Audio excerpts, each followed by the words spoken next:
कारी। आज कुरान सुनने सुनाने का कॉन्सेप्ट हमारे यहाँ से ख़त्म हो गया। अब कुरान की जगह गानों ने ले ली।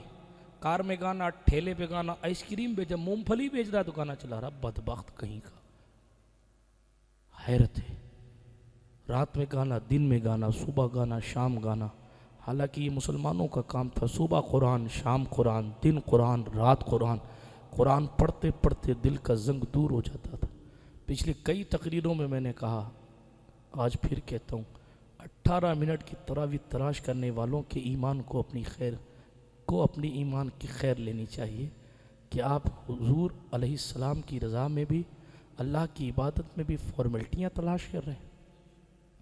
कुरान शरीफ जहाँ से लोग नहीं है साहब, क्यों हम कुरान शरीफ से नहीं पढ़ा पाते, नजराना कम हो जाएगा। आप अल्लाह की किताब को सुनाने से रोक रहे हो लोगों को 20,000 रुपया के लिए, 40,000 रुपये के लिए। ये कौम आपको क्या दे देगी, क्या देगी? ये उलमा बैठे हैं, हुजूर फरमाते हैं पूरी दुनिया, हदीस सुन लीजिए। पड़ोसी कहता सुन्नी हदीस नहीं सुनाते, सुन्नी अरबी नहीं पढ़ते, तर्जुमा कर देते हैं ताकि वक्त बच जाए और बात समझ आए।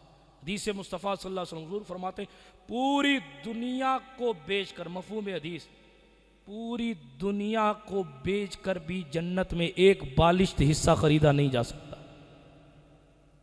हुजूर फरमाते हैं जन्नत में एक बालिश्त की जगह दुनिया व माफिहा से बेहतर है। अब कहाँ 50,000 रुपए के चक्कर में पड़े भाई। एक बालिश्त जगह पूरी दुनिया, पेरिस बेच दो, लंदन बेच दो, ताजमहल ले जाओ, फलां फलां सब ले जाओ, दुनिया वो माफिया। लेकिन जन्नत में इतनी सी जगह मिल जाए तो पूरी दुनिया की कीमत एक तरफ, जन्नत में इतनी सी जगह की कीमत एक तरफ। एक बालिश्त जगह। सिर्फ सुभान अल्लाह नहीं, दुनिया के माल के लिए हुजूर से गद्दारियां करने वाले लोगों से कहो, किस दुनिया के पीछे हो तुम? अमेरिका के सदर नहीं, पूरी दुनिया के मालिक बन जाओ तो भी तुम जन्नत के एक बालिश्त को खरीद नहीं सकते। तुम कहाँ 50,000 40,000 रुपया कम हो जाए इसके चक्कर में अल्लाह की ज़ात से तवक्कुल हटा के। नहीं तो हमारे यहाँ कुरान शरीफ से नहीं होती, ठेठ से यही कायदा, अज़ल से कायदा है क्या? आपने कुरान, रामलाल कुरान पढ़ रहा है और स्टूडियो पर बैठकर आपसे पूछ रहा है कि तुम्हारे कुरान की आयत है, इसका तर्जुमा ये हमारे खिलाफ है, जवाब दो। आगे हमें आता ही नहीं।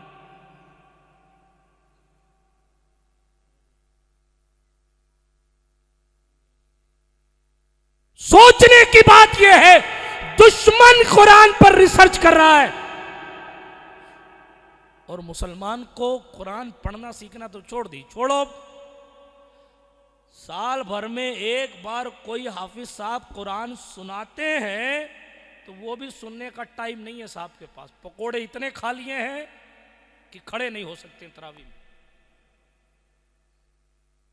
और कई मस्जिदों का हाल तो ये है, इमाम साहब आज 2 मिनट ज्यादा ले लिया आपने, तो क्या अब्बा का जनाजा निकल गया, 2 मिनट ज्यादा ले लिया तो क्या कोई एक सफा छूट गया क्या?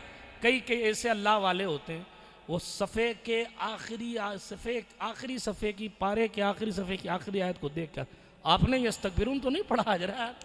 अरे यह हकीकत सच्चाई है। पाली वालों, आप तो पढ़े लिखे लोगों के बीच में रहते हो, किसी मसलक का इख्तलाफ नहीं है कि कुरान अगर सही न पढ़ा जाए तो नमाज नहीं होगी। क्या मेरा मुआशरा 95% कुरान तजवीद के साथ पढ़ना नहीं जानता? इस हकीकत को आप नहीं मानते? जब कुरान सही पढ़ना आता नहीं है तो फिर नमाज होती भी है कि नहीं होती?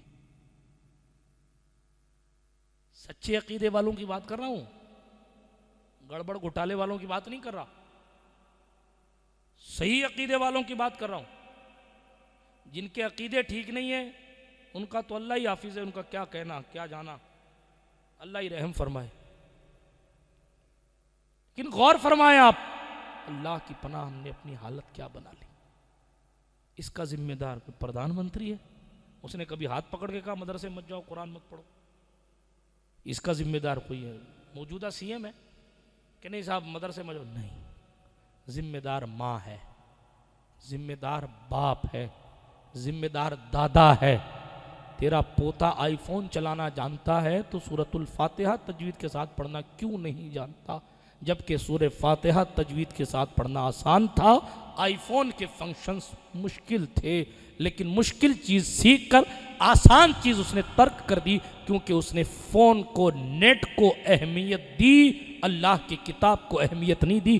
जो कौम खुदा की किताब को अहमियत ना दे वो कौम अपने ईमान में पुख्ता कैसे हो सकती?